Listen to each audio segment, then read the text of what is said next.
Cumprimentos amados ao Pai do Senhor, sejam bem-vindos à nossa 7ª videoaula das nossas lições bíblicas da faixa etária de adultos, onde estamos estudando nesta lição a desconstrução da feminilidade bíblica. Na lição passada estivemos estudando a desconstrução da masculinidade bíblica, e podemos ver que o nosso Deus, o Criador, criou no princípio homem e mulher, macho e fêmea, com papéis bem definidos, tanto para o bem da pessoa humana, como para o bem dele em família e também para o bem dele em sociedade.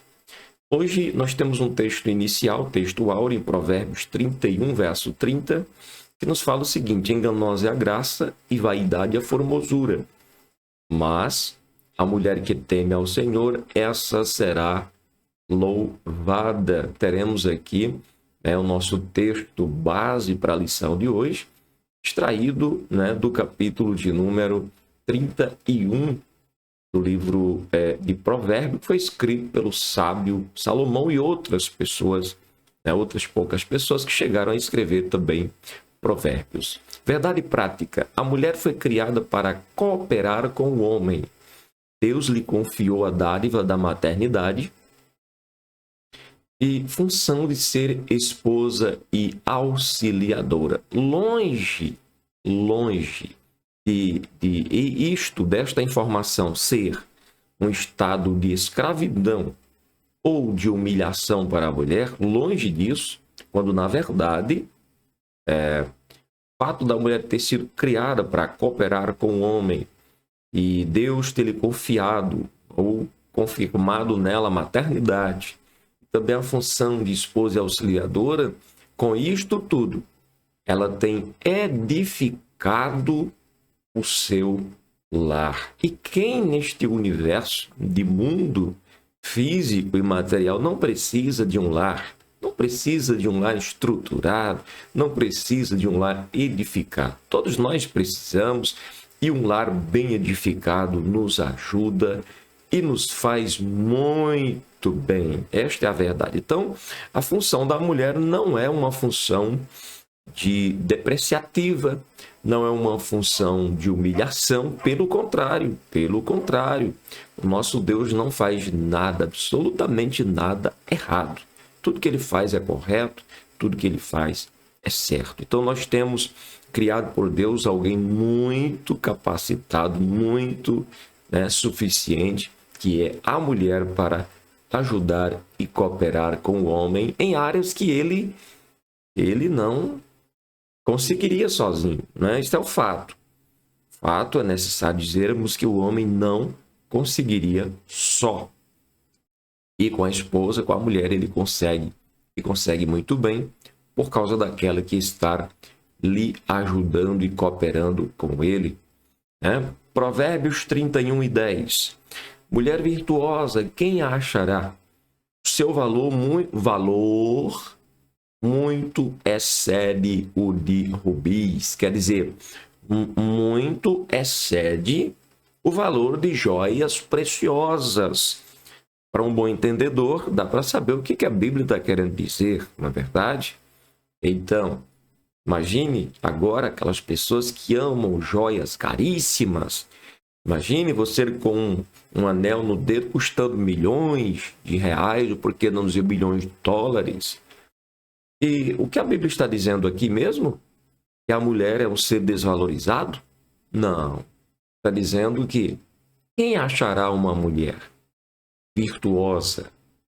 O seu valor, muito, não é em pouco. O texto bíblico não diz que o valor da mulher apenas excede o valor de joias preciosas. Pelo contrário, está dito, muito excede o de bens, quer dizer, muito excede, é incontável, incalculável o valor de uma mulher virtuosa.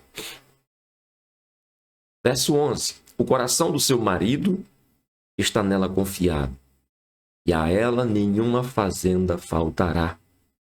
Ela lhe faz bem e não mal, todos os dias da sua vida. Olha a ação desta mulher, como é incrível. O que ela faz mais? 13. Busca lã e linho e trabalha de boa vontade com as suas mãos. É como um navio mercante.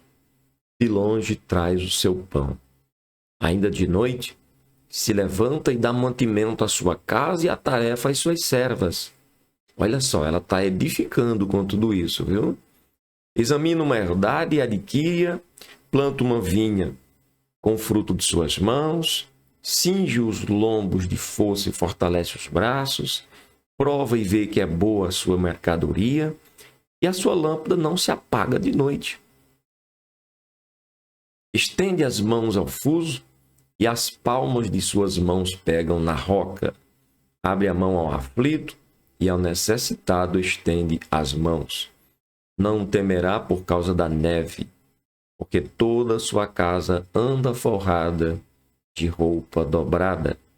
Faz para si tapeçaria, de linho fino e de púrpura é a sua veste. Conhece-se o seu marido nas portas, olha isso. Até o marido é conhecido através da virtude dessa mulher. Quando se assenta com os anciãos da terra, faz panos de linho fino e vende-os, e dá cintas aos mercadores. A força e a glória são as suas vestes, e ri-se do dia futuro. Abre a boca com sabedoria, e a lei da beneficência está na sua língua. Olha pelo governo de sua casa e não come o pão da preguiça. Levantam-se seus filhos e chamam-na bem-aventurada, como também seu marido, que a louva, dizendo: muitas filhas agiram virtuosamente, mas tu a todas és superior. Enganosa é a graça e vaidade a formosura, mas a mulher que teme ao Senhor, essa será louvada. Dai-lhe do fruto das suas mãos e louvem-na nas portas as suas obras. Olha que obra extraordinária, né? Então, nós temos aqui a nossa introdução, mas antes, vamos ver aqui quais são nossos objetivos, né? Com essa lição. O primeiro objetivo é explicar a feminilidade bíblica. Depois, 2, destacar a erosão da feminilidade a partir do ativismo feminista e da suposta liberdade sexual. E terceiro, focar a imagem da mulher virtuosa de Provérbios 31 como um símbolo de feminilidade bíblica equilibrada. Introdução. As Escrituras apresentam a mulher virtuosa como símbolo da feminilidade. Por quê? Porque é uma mulher que é esposa, é uma mulher que é mãe, é uma mulher que cuida de seus filhos, é uma mulher honesta, é uma mulher trabalhadora, empreendedora, é uma mulher que se destaca, né? Segundo aparece aqui no texto bíblico. É uma mulher viva, ativa, firme, forte. Essa mulher é retratada como modelo de esposa fiel, de mãe amorosa, porque ela ama os seus filhos. Veja que diante de toda essa luta, essa correria dela, não há indicação aqui de espancamento e desprezo dos filhos. Não. Ela faz tudo por virtude, por amor. Ela é uma administradora. E por que não dizer uma empreendedora exemplar? Uma empreendedora que não abandona o seu lar, que não despreza a sua prole, os seus filhos, seus descendentes. Porém, em tempos modernos, é necessário dizer que a feminilidade bíblica vem sendo desconstruída. Vamos ver por quê durante a lição. Nesta lição, apresentamos o mandado divino para a mulher, né? E as investidas do ativismo feminista e o exemplo bíblico da feminilidade. Assim, o nosso propósito é mostrar que Deus requer da mulher cristã que se porte conforme a revelação da palavra de Deus. Isso é bom para quem? Para a própria mulher, para o seu marido, para os seus filhos e, por que não dizer, para toda a sociedade. Com certeza, né? A revelação da palavra de Deus não diminui a mulher. Pelo contrário, orienta a mulher a cumprir o seu papel feminino. Então, a mulher que teme ao Senhor, a mulher que é uma mulher virtuosa, ela não é feminista, ela é feminina. Isso é excelente. Primeiro tópico, feminilidade bíblica. A criação divina da mulher. Como? A criação divina da mulher. A mulher não veio à existência por acaso, né? A mulher não veio à existência como muitos acreditam, através da evolução de espécie. A mulher é uma criação divina. Deus criou-a detalhadamente. Quem criou? O Todo-Poderoso criou a mulher. Tá bom? E criou não para humilhar, mas criou com um papel bem definido. Criou-a para ser feminina e fazer muito bem a sua família e a sociedade. O homem e a mulher foram criados à imagem de Deus. A imagem de Deus. Isso mesmo.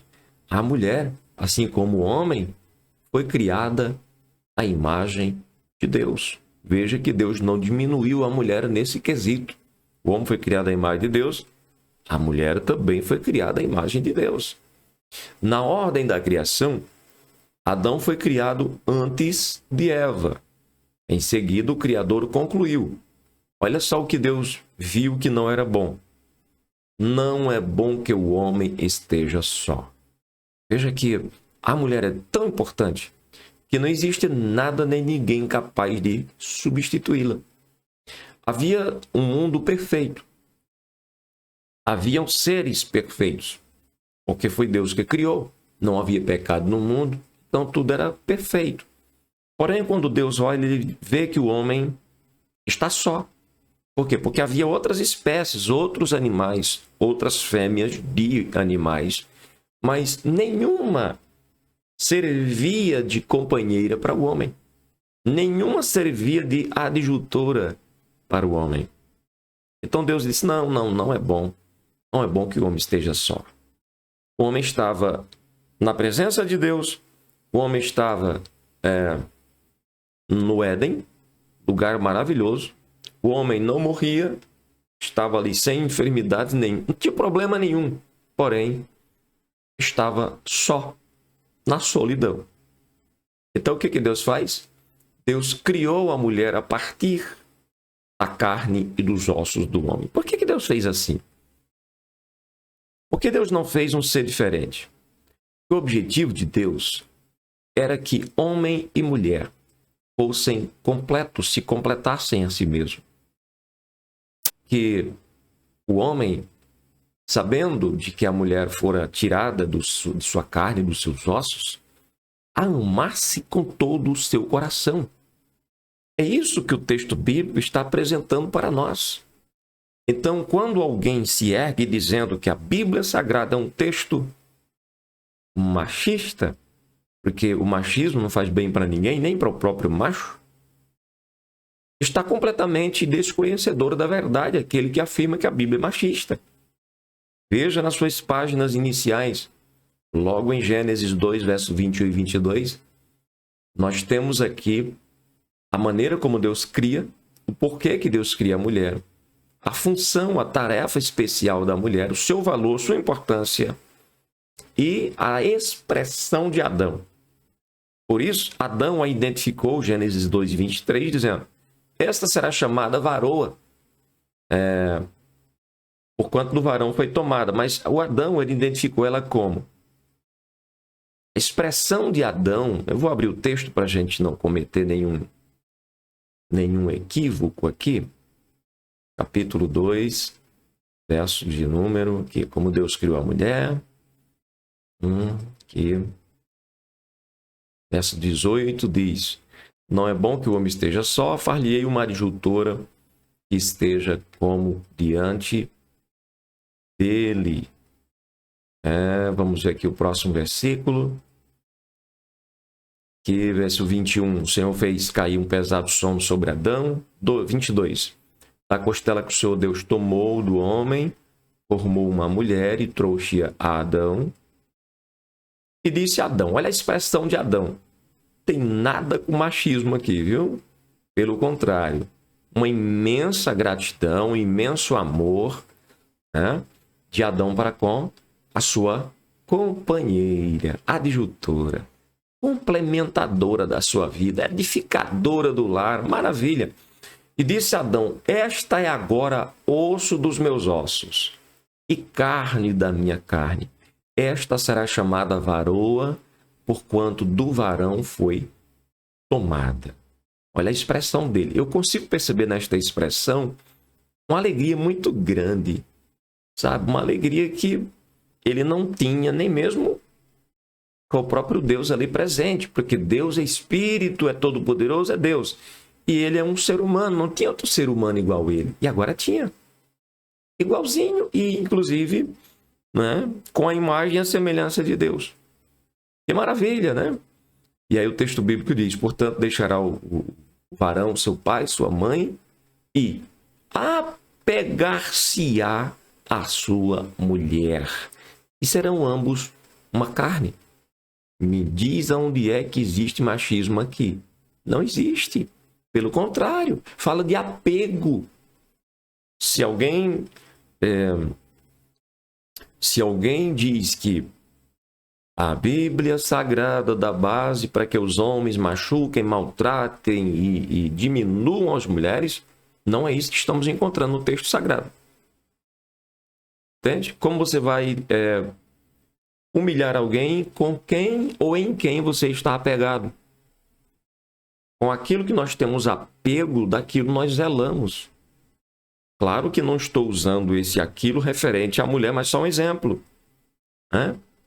Então, se estamos, segundo a palavra de Deus, orientados, seguindo esse princípio, e nos apegamos à nossa esposa, se estamos apegados a ela, então vamos amá-la, então vamos honrá-la, né?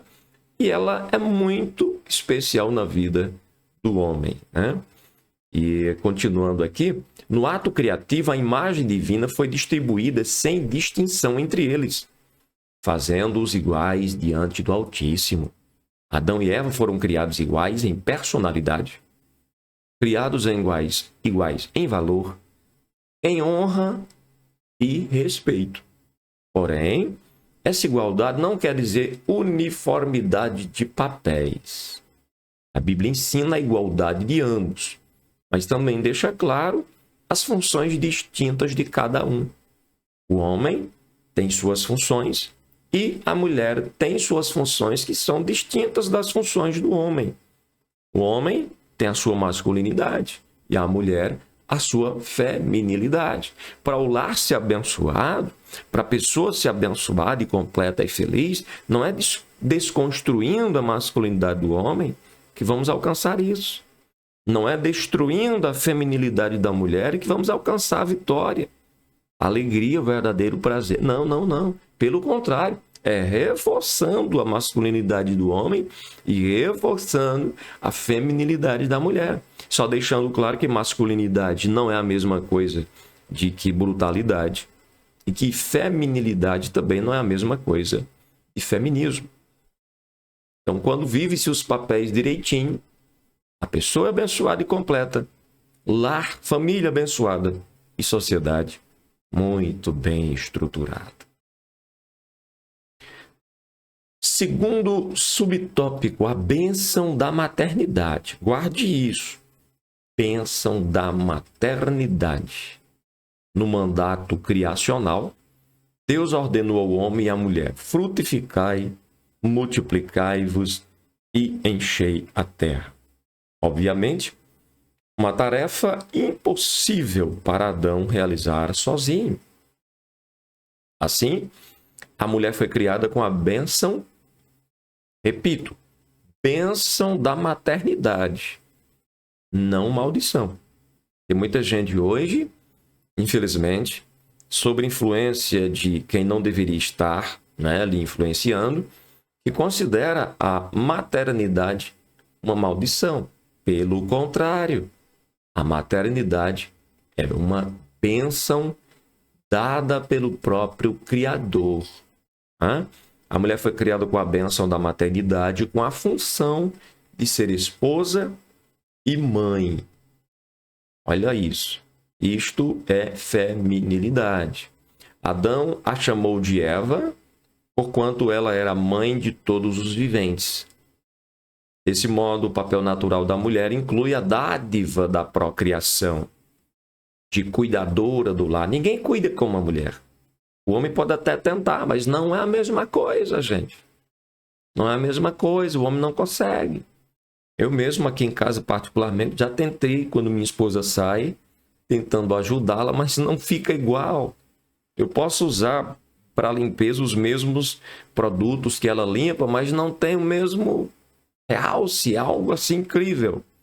Entende? Então, a mulher é uma obra extraordinária de Deus, é um ser criado por Deus com finalidades que os homens não conseguem cumprir. Então, aqui, porém, é importante ressaltar que esse papel da mulher é constituído pela biologia e, consequentemente, reafirmado pela Bíblia, é o ponto sensível em que as feministas consideram um ultraje. Ser mãe é um ultraje. Cuidar de família, de lar é um ultraje. Que limita a função social da mulher e que, por isso, lutam por emancipação dos afazeres do lar e da maternidade.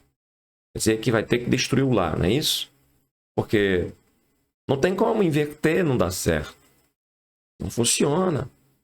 Contudo, diante da miraculosa concepção em seu ventre, Maria irrompeu em cânticos de gratidão ao Altíssimo pela bênção da maternidade. Veja que esta serva do Senhor não reclama, mas se alegra. A mulher cristã que entende o que é isso, se alegra com a sua maternidade, em vez de murmurar. Essa bênção deve ser rememorada sempre às mulheres cristãs do século XXI, já que a família está sob ataque e a feminilidade da mulher está sendo desconstruída gradativamente, sorrateiramente. Estão colocando na cabeça das mulheres que elas serão felizes, realizadas, sem filhos. Não serão. Não serão. Porque o Criador sabe o que está fazendo, sabe o que fez. Entende? A mulher é feliz no seu lar, cuidando, realizando, cumprindo o seu papel. Não estou dizendo que a mulher não possa trabalhar fora do lar. Não é isso.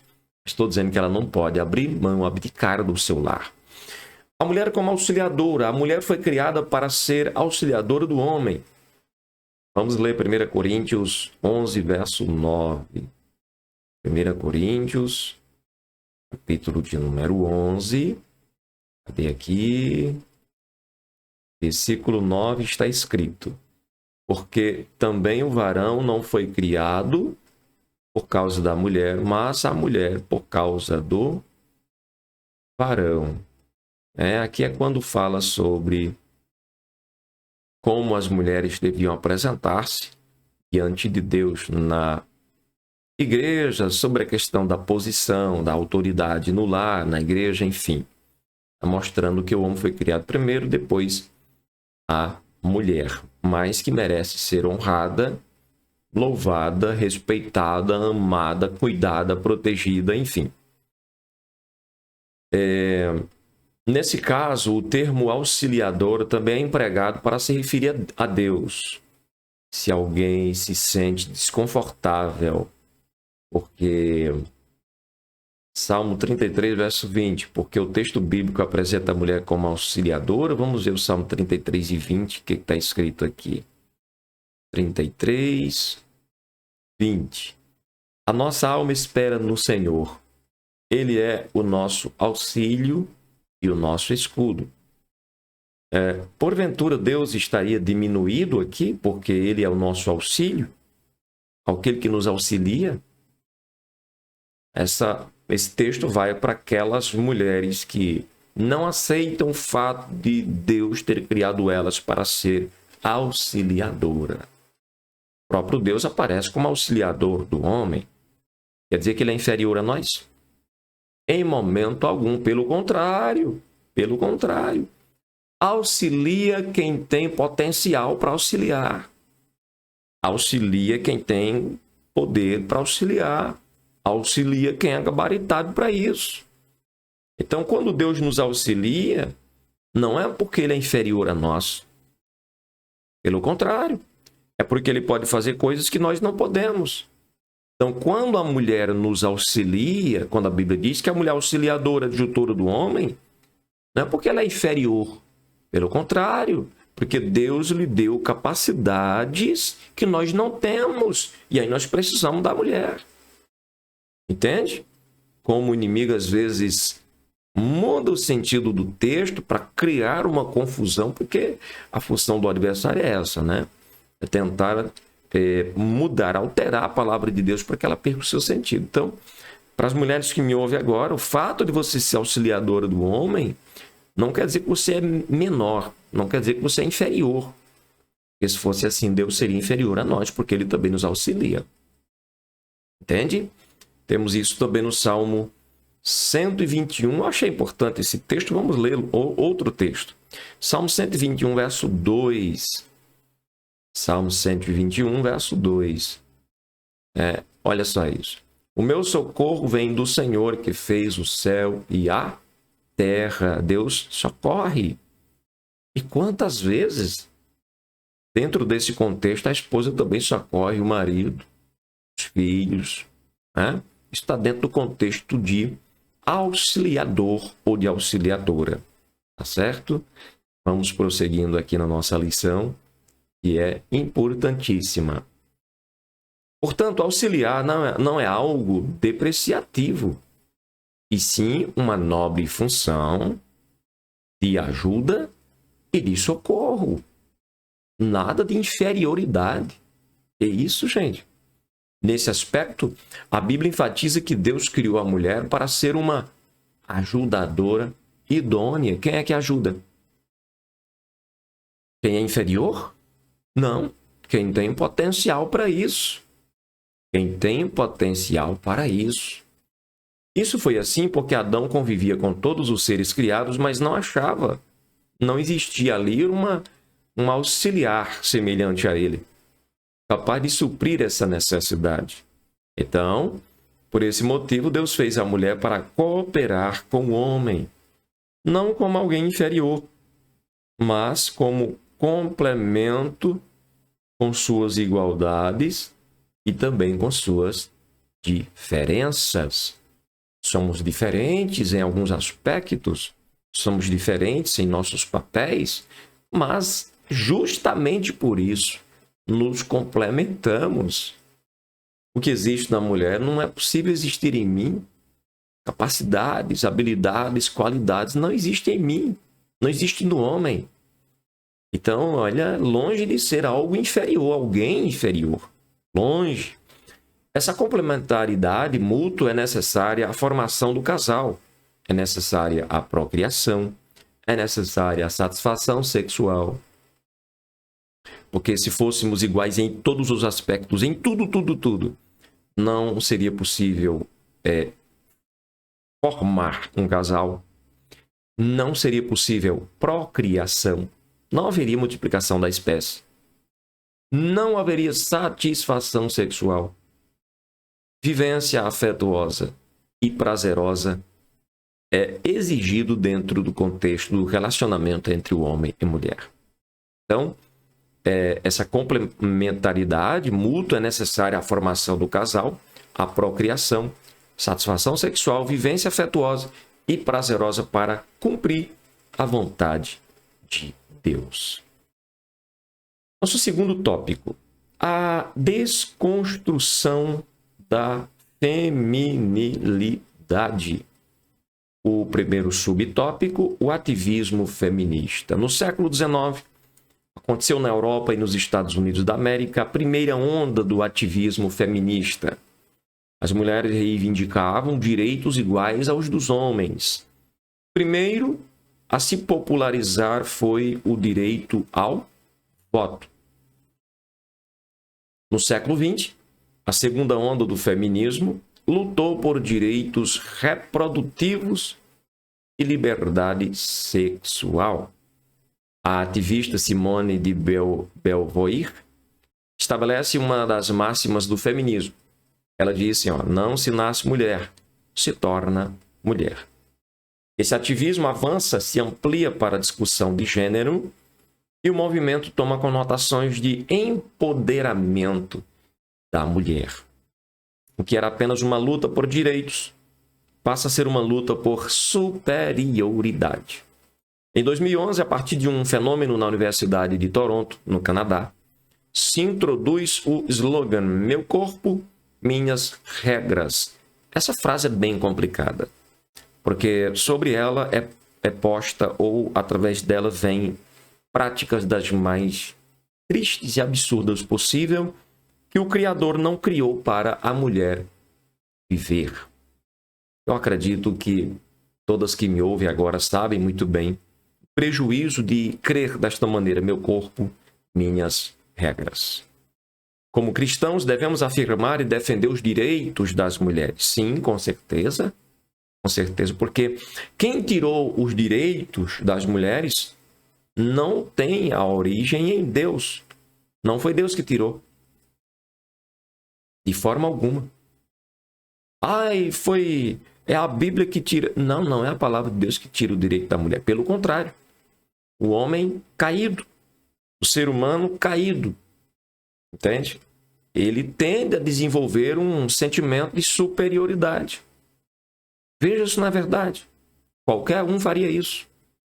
Quando não conhece o amor de Deus e o plano de Deus para o homem e para a mulher. Desta forma, vemos o homem inclinando-se para o machismo. Inclinando-se para o machismo, humilhando e depreciando a esposa. E o que vemos agora? Algumas mulheres se levantam para tentar reaver essa situação, para tentar reaver alguns direitos e findam caindo na mesma armadilha que os homens caíram no passado, tornando-se feministas e lutando não por uma igualdade, mas por uma superioridade, o que não é de acordo com a palavra de Deus, com o Criador que é bendito eternamente. Então, porém, ao mesmo tempo, devemos deixar claro que o feminismo é uma ideologia que busca desconstruir os valores bíblicos. Não é uma ideologia que busca direitos, mas desconstruir os valores bíblicos.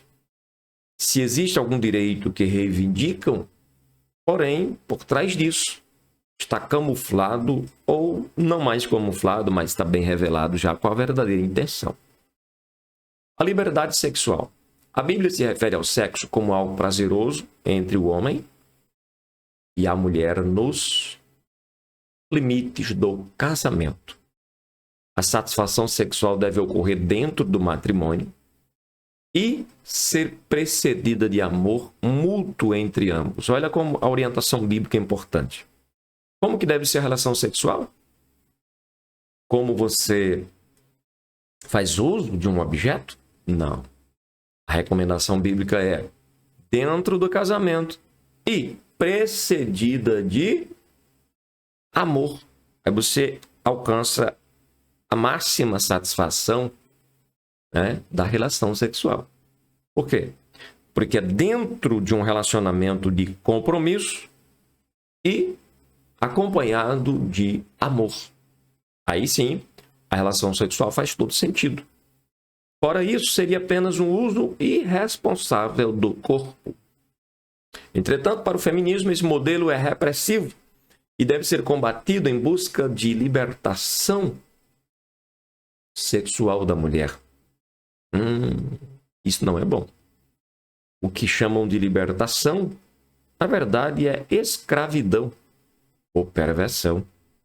Na defesa dessa ideologia, requer que nenhum modo de relação sexual deve ser considerado certo ou errado. É o que eles defendem. Mas existe sim. Existe um padrão divino. Certo. E fora disso, está errado. Aqui inclui-se a iniciação sexual precoce, que, segundo Deus, está errado.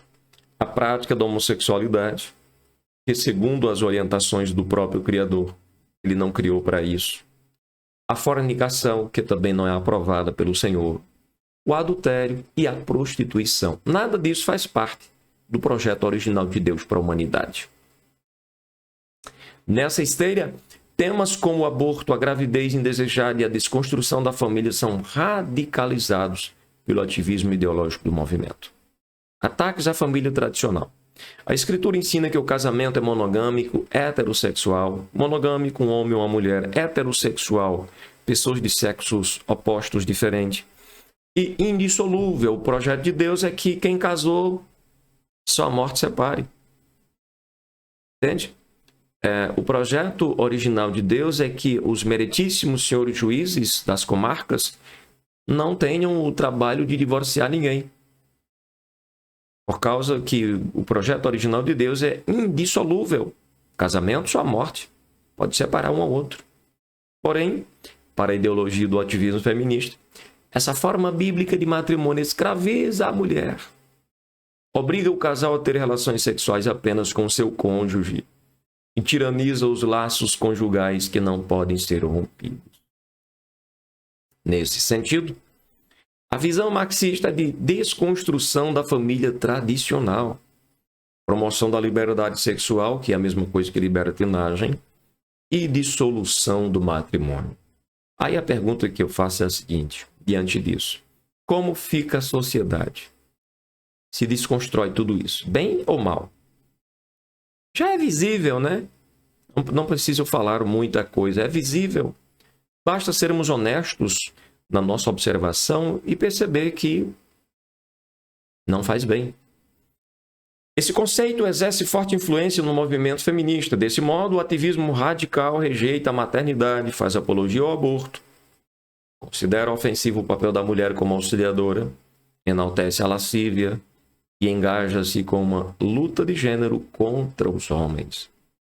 Note que não é uma luta por direitos, mas por superioridade. Terceiro tópico para finalizarmos.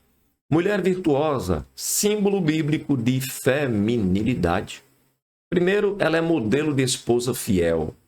A mulher virtuosa é de inestimável valor. Não tem como valorizar, colocar um valor fixo nela, porque o seu valor, segundo está escrito, muito excede o de joias preciosas. Por isso a Bíblia declara que o coração do seu marido está nela confiado. Revela total confiança do esposo na sua mulher. Assim, a conduta dessa esposa é ilibada em todas as áreas, tais como lealdade conjugal, pureza sexual, administração do lar e das finanças. Agora me diz, como ficam os filhos de uma mulher desse jeito? Será que esses meninos têm tudo para serem, digamos assim, fracassados no futuro? De forma nenhuma. De maneira nenhuma. Além disso, o excelente gerenciamento dessa mulher não coloca a família em necessidade. Por isso, nessa casa, nenhuma fazenda faltará, está escrito. E ao marido, ela lhe faz bem e não mal todos os dias da sua vida. Que ajudadora idônea, na verdade. Ela lhe proporciona contínuo bem-estar. É uma mulher confiável e não é instável. Suas ações inspiram a indispensável confiança que faz de seu marido um homem bem-sucedido. 2. Padrão de mãe amorosa. A mulher virtuosa é também uma mãe dedicada. Se levanta e dá mantimento à sua casa. Ela acorda quando ainda está escuro e providencia refeição para a família. Pelo bem-estar de seu marido e filhos, ela gerencia as diversas tarefas do lar. Lendo esse texto, eu lembro da minha mãe.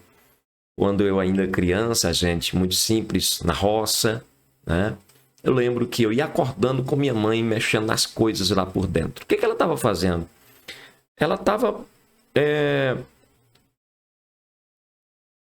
estava já trabalhando para suprir as nossas necessidades, né? Ela estava trabalhando para produzir o nosso pão, literalmente pão, cuscuz, Ela já estava ali pegando um milho preparado anteriormente para passar num moinho ali, extrair a massa, fazer o cuscuz para os seus filhos comerem pela manhã e o seu marido que estava trabalhando no campo. Então lembro disso. E a gente era muito feliz com isso. A gente já levantava, escovava o dente e partia para cooperar com ela também. A mulher que cuida do lar estimula os filhos a serem ativos também. Ela é uma mãe protetora, seus filhos estão adequadamente vestidos, tanto do calor como do frio, não receia a neve por seus familiares, pois todos eles vestem agasalhos. Isto segundo a NVI, Nova Versão Internacional. Essa mãe virtuosa educa sua prole com sabedoria e bondade, antecipa-se às dificuldades domésticas e não come o pão da preguiça. Os filhos reconhecem seu incalculável valor, né? Como estou reconhecendo agora o valor da minha mãe. A elogiam, agradecem e retribuem o amor recebido dessa ditosa mãe. Exemplo de administradora e empreendedora. A mulher virtuosa é uma notável administradora. Como empreendedora, adquire tecidos, confecciona roupas, lençóis e colchas de boa qualidade. Negocia bens importados e de elevado padrão para a sua casa. Compra propriedade, gerencia negócios lucrativos, administra a produção e as vendas de seu empreendimento, generosa e sensível, ajuda os pobres e necessitados. Cheia de energia e de bom caráter, é autoconfiante em relação ao futuro. Essa esposa, essa mãe e essa empreendedora é louvada por sua família. O seu valor imensurável não reside na aparência física, não é o charme, é obra, é ação, é virtude, mas o seu valor reside em um coração temente a Deus. O exemplo e as virtudes dessa mulher serão publicamente reconhecidos. Conclusão. A Bíblia revela que homens e mulheres se complementam. Dessa forma, o marido e a esposa são iguais como pessoas, mas diferentes nas funções divinamente estabelecidas por Deus, dentre outros papéis. Deus confiou às mulheres a dádiva da maternidade e a tarefa de ser auxiliadora. Essas características enobrecem e não estigmatizam as mulheres. Contudo, a desconstrução da feminilidade as coloca em rota de colisão com a vontade divina. Por isso, a mulher cristã é instruída a honrar a sua feminilidade e assim glorificar a Deus em sua soberania.